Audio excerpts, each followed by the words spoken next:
Assalamualaikum warahmatullahi wabarakatuh. Perkenalkan, nama saya Bambang Herianto, peserta PKDP 2025. Dalam hal ini, saya akan menjelaskan dan menerangkan tentang contoh pembelajaran di kelas dengan mata kuliah yang saya ampuh, Manajemen Risiko Bank Syariah. Assalamualaikum warahmatullahi wabarakatuh. Selamat siang semuanya, salam sejahtera, semoga dalam keadaan sehat walafiat. Di perkuliahan hari ini akan membahas tentang manajemen risiko bank syariah.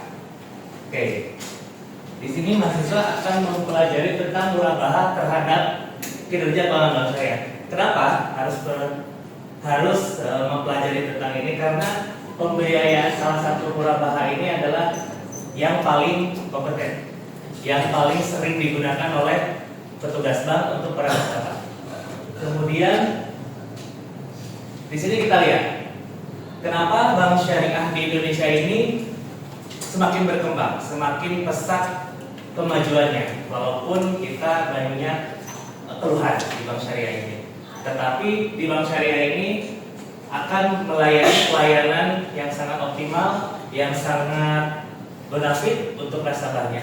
Karena apa? Di sini produk yang paling diunggulkan adalah produk murabahah. Kemudian di sini kenapa sebagai profitabilitas bank yang sangat tinggi, penggerak utamanya di bank syariah itu yaitu pembiayaan murabahah. Tidak semuanya pembiayaan murabahah ini selalu baik. Karena apa? Setiap risiko bank itu ada 5C yang sering saya jelaskan. Karena setiap nasabah itu tidak seharusnya tidak selalu keuntungan. Pasti ada pasang surut untung rugi dalam berusaha, dalam berdagang, dalam bisnis. Oke. Kemudian dari sini kita lihat kontribusi pembiayaan murabahah terhadap kinerja bank syariah secara keseluruhan itu sangat baik. Karena apa? Dalam setiap transaksi, dalam setiap pemberian kredit tentang murabahah ini, nasabah sangat banyak diuntungkan. Walaupun dalam keadaan bangkrut ataupun dalam keadaan failed, dalam sistem murabahah ini bisa membantu nasabah tersebut. Jangan sampai udah tahu tidak bisa membayar, kita tidak membantu. Karena dari pihak bank atau pihak dari perbankan syariah ini akan memberikan yang namanya profit sharing. Kemudian next. Beberapa menyatakan pengaruh yang signifikan, sementara yang lain menemukan pengaruh yang terbatas. Apa maksudnya dari sini? Yang diteliti, termasuk saya sendiri sedang meneliti bagaimana kontribusi murabahah ini di masyarakat yang ada. Penelitiannya itu banyak yang menemukan pengaruh yang terbatas ataupun yang signifikan. Karena apa? Karena ini berpengaruh terhadap siklus ekonomi nasabah. Oke, dari sini murabahah dan kinerja keuangan bank syariah di Indonesia itu sangat signifikan, sangat berpengaruh terhadap kinerja bank itu sendiri. Ya, dari sini kita bisa lihat kalau misalkan murabahah ini kurang diminati, ada mudharabah, musyarakah, itu belum bisa menyeimbangkan kondisi nasabah. Kebanyakan di Indonesia itu murabahah. Oke. Nanti sesi pertanyaan setelah selesai perkuliahannya. Kemudian di sini tadi saya menjelaskan tentang pembiayaan murabahah dan kinerja keuangan bank syariah, meningkatkan volume pembiayaan murabahah konsisten ROA dan ROE. Kalau misalkan pembiayaan murabahah ini berkendala atau terkendala, dari pihak perbankan biasanya memberikan yang namanya restrukturisasi, bahasanya. Bisa misalkan nasabahnya dalam keadaan failed, dalam keadaan mau bangkrut, bisa dibangkitkan lagi dengan pemberian kredit yang sangat minim bunga, yang namanya restruk. Tapi restruk ini tidak selamanya harus restruk. Dalam jangka waktu 6 bulan kita harus kembali normal. Karena kita sudah dibantu dan mengembalikannya itu outstandingnya itu harus lebih dari yang dibantu oleh bank tersebut. Paham ya? Dengan di sini kinerja bank syariah dengan pembiayaan murabahah seperti ini dilihat dari ROA dan ROE.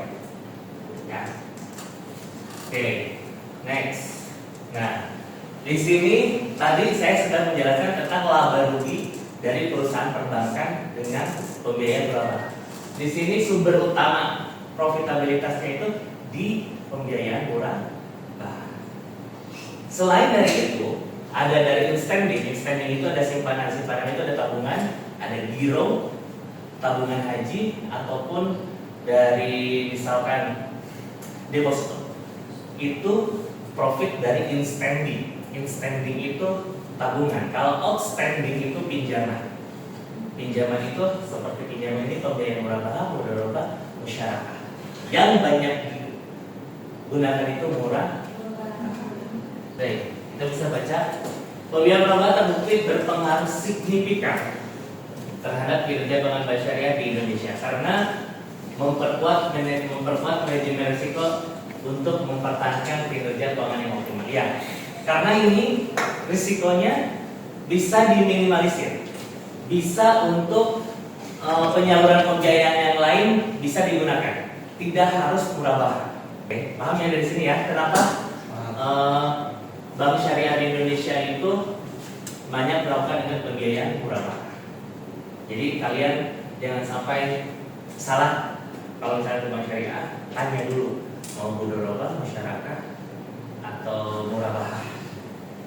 Karena banyak produk yang diberikan, banyak produk yang diiklankan oleh seorang marketing, oleh seorang customer service sebagai penarik dari nasabah. Sebagai nasabah itu menarik menjadi dia ikut nabung atau mau pinjam, itu tergantung pada nasabahnya sendiri. Yang penting dari marketingnya sudah memberikan yang terbaik, sudah iklannya yang paling oke.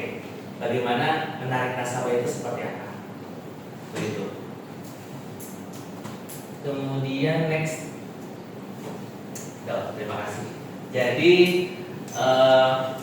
intinya kesimpulannya dari pembiayaan murabahah ini adalah sangat menguntungkan nasabah dan bagi hasil yang transparan.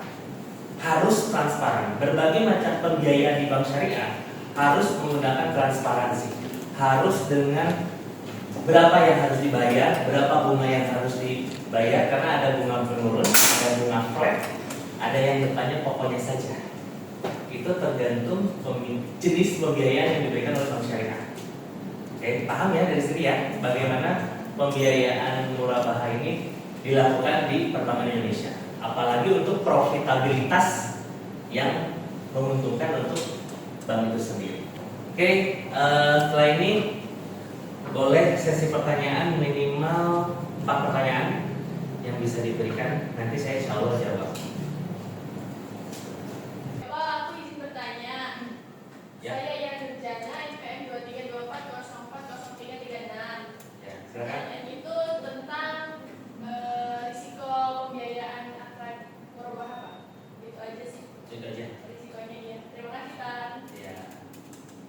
Di sini tadi tentang resiko kredit ya. Berarti resiko kredit di pembiayaan murabahah ini yaitu pertama pembeli gagal membayar ataupun nasabah gagal membayar. Risikonya itu pertama berarti nasabah gagal bayar. Ya. Kedua itu karena risiko reputasi. Karena reputasinya si nasabah itu tidak bisa membayar karena apa? Reputasinya jelek, reputasinya kurang baik, itu bisa mempengaruhi, sangat bisa mempengaruhi. Paham ya sampai itu pertanyaannya? Yang berarti yang pertama risiko kreditnya adalah tidak penjual atau pembeli ataupun nasabah gagal bayar. Ya. Itu risiko kreditnya. Paham ya? Ya. Ada lagi pertanyaannya? Dikasih waktu 15 menit. Boleh? Pak. Boleh, yang mana dulu? Yang belakang, yang pilih salah satu yang ke depan dulu aja. Ya, boleh. Ya, boleh. So. Kan Bapak dari tadi menjelaskan tentang akad perubahan. Ya. Nah, sebenarnya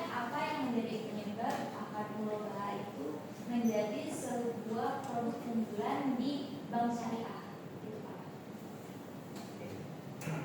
Apa yang menjadi penyebabnya? Apa yang menjadi penyebabnya menjadi unggulan? Ya, di bank syariah.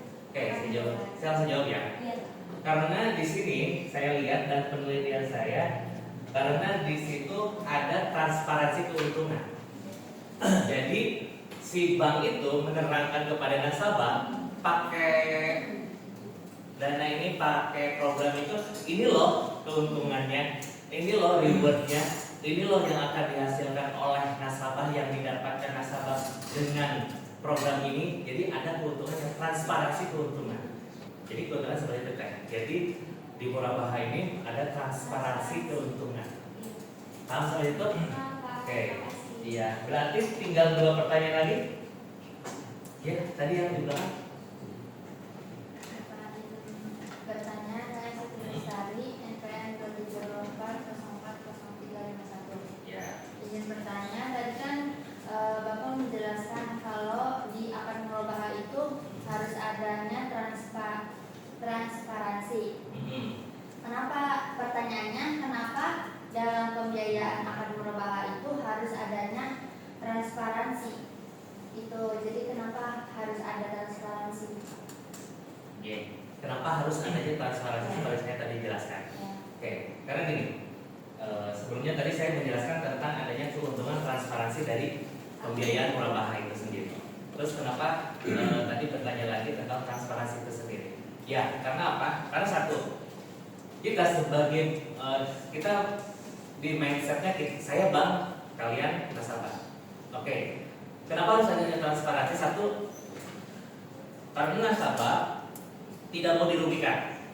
Pertama itu, nasabah tidak mau dirugikan dan jangan sampai di suatu hari nanti pelunasan ataupun di tengah perjalanan suplesi itu ada nambah plafon dan nambah jangka waktu. Yang kedua, adanya kelalaian pemasukan yang masuk itu bunganya itu salah. Bisa terjadi, sangat bisa terjadi. Yang ketiga, nasabah biasanya dirugikan dengan plafon dan bunga dan tabel yang diberikan kepada nasabah. Paham ya Teh sampai situ? Ya. Oke, berarti udah 3 ya teman-teman, tinggal 1 lagi. Boleh Pak? Oke, dengan nama? Saya dengan nama Biologi NPM 23240403. Oke, silakan Nak. Tadi kan waktu yang dijelaskan itu mungkin kebanyakan keuntungan murabahah itu dari nasabah ke nasabah. Nah, sekarang yang saya tanyakan adalah keuntungan yang didapat dari pembiayaan murabahah. Oke. Dari pembiayaan. Keuntungan yang didapat dari pembiayaan Oke. murabahah. Terima kasih Pak. Oke, saya langsung jawab ya. Ya. Keuntungan dari pembiayaan murabahah ini adalah, pertama, yang saya tahu, yang saya teliti, yang saya pelajari, yaitu transaksinya bersifat tetap. Yang pertama itu. Kemudian dari pembiayaan murabahah ini terhindar dari yang namanya riba. Itu keuntungannya. Yang pertama, transparansinya jelas, terus kemudian tetap transaksinya. Yang ketiga, terhindar dari riba dengan kesyariahan yang ada di Indonesia. Oke, paham sampai itu? Pak. Oke Pak. Ya, sudah tidak ada pertanyaan lagi? Sudah, cukup ya untuk perkuliahan hari ini. Mohon maaf apabila ada kesalahan dalam penyampaian materi ini. Mohon maaf lahir batin. Wassalamualaikum warahmatullahi wabarakatuh.